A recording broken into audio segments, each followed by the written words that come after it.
దేశాన్ని ప్రగతి పదంలో పరుగులు పెట్టించాలంటే సంస్కరణలు, పనితీరు, రూపాంతరణ అలాగే చాలా ముఖ్యం. అవే ప్రగతి మంత్రమని ప్రధాని మోదీ స్పష్టం చేశారు. Proactive governance and timely implementation 50వ భేటీ బుధవారం ఢిల్లీలో మోదీ అధ్యక్షతన జరిగింది. గత 10 ఏళ్లలో కనీసం 85 లక్షల కోట్లకు పైగా విలువైన ప్రాజెక్టులను పట్టాలకు ఎక్కించిన ఘనత ఎన్డీఏ ప్రభుత్వానిదేనని చెప్పారు. ప్రతి ప్రాజెక్టులోనూ సాంకేతికతను పూర్తి స్థాయిలో వినియోగించాలని అన్నారు. 40,000 కోట్లకు పైగా విలువైన 5 కీలక మౌలిక సదుపాయాల ప్రాజెక్టులను ఈ సందర్భంగా సమీక్షించారు. వీటిలో భాగంగా 5 రాష్ట్రాల పరిధిలో రోడ్లు, రైల్వేలు, విద్యుత్తు, జలవనరులు, బొగ్గు వంటి రంగాల్లో పనులు చేపడుతున్నారు.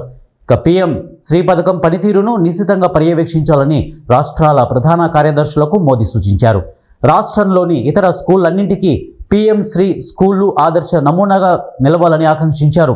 సకాలంలో నిర్ణయాలు, మెరుగైన సమన్వయం, జవాబుదారీతనం, వేగవంతమైన ప్రభుత్వ పనితీరు ఎంతటి సత్ఫలితాలను సాధిస్తాయో మా పాలనే ప్రజలకు చెబుతోంది.